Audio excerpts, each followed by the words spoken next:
अस्सलाम वालेकुम फ्रेंड्स, आज हम देखेंगे हरी प्याज की पकौड़ी जो बहुत टेस्टी बनती है। और अभी हरी प्याज का सीज़न चल रहा है तो आप इस रेसिपी को ज़रूर ट्राई कीजिएगा। ये रेसिपी बनाने के लिए मैंने हरी प्याज ली है, जिसे इस तरह से देखिए टुकड़े कर लिए हैं। हरी प्याज में से मैंने वाइट और ग्रीन हिस्सा दोनों ले लिया है। 1 कप लिया है बेसन, 2 टेबलस्पून लिया है चावल का आटा, हाफ टी स्पून अदरक लहसुन का पेस्ट, 1 हरी मिर्च बारीक कटी हुई, 1 टेबलस्पून हरा धनिया कटा हुआ, नमक स्वाद अनुसार, 1/4 टीस्पून हल्दी powder, half teaspoon Kashmiri लाल मिर्च पाउडर, हाफ टी स्पून धनिया ज़ीरा पाउडर और 1/4 टीस्पून ही गरम मसाला पाउडर लिया है। अब हरी प्याज को हम एक बाउल में ट्रांसफ़र कर लेंगे। साथ में हम इसमें ऐड करेंगे अदरक लहसुन का पेस्ट, कटी हुई हरी मिर्च, सभी पाउडर मसाले और नमक,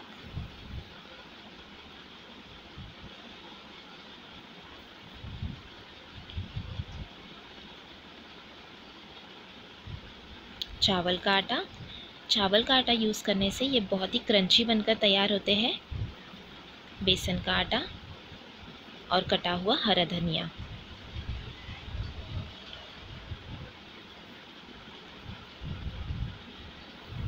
अब हम इसमें ऐड करेंगे थोड़ा पानी।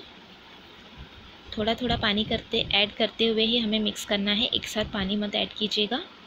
अब अच्छी तरह से हम इसे मिक्स करेंगे।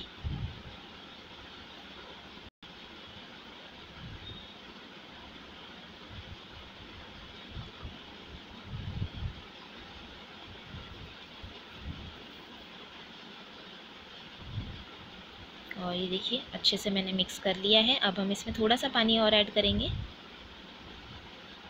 और अच्छे से फिर से मिक्स कर लेंगे और ये हमारा बैटर बनकर तैयार हो जाएगा। अब मैंने एक पैन में तेल गरम करने रखा है और तेल को हम अच्छा गरम होने देंगे और गरम होने के बाद मीडियम फ्लेम पर हम पकौड़ों को फ्राई कर लेंगे।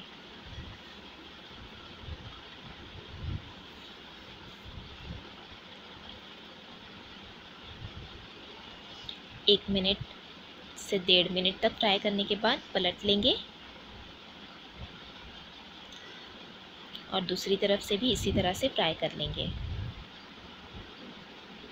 बीच बीच में इस तरह से अलट पलट करते हुए पकौड़ों को हमें अच्छे से फ्राई कर लेना है। ये देखिए इस तरह से। और अब हम इसे एक टिश्यू पेपर पर निकाल लेंगे और बहुत ही क्रंची हरी प्याज के पकौड़े बनकर तैयार है। इसी तरह से हम बाकी के भी सभी पकौड़ों को फ्राई कर लेंगे।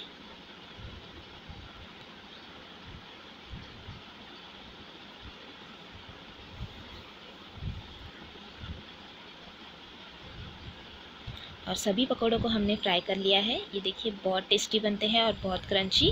आप इस रेसिपी को ज़रूर ट्राई करें और आपको ये रेसिपी कैसी लगी कमेंट करके ज़रूर बताएं। रेसिपी अच्छी लगी तो लाइक और शेयर करें और चैनल को सब्सक्राइब करना भी ना भूलें। Thanks for watching.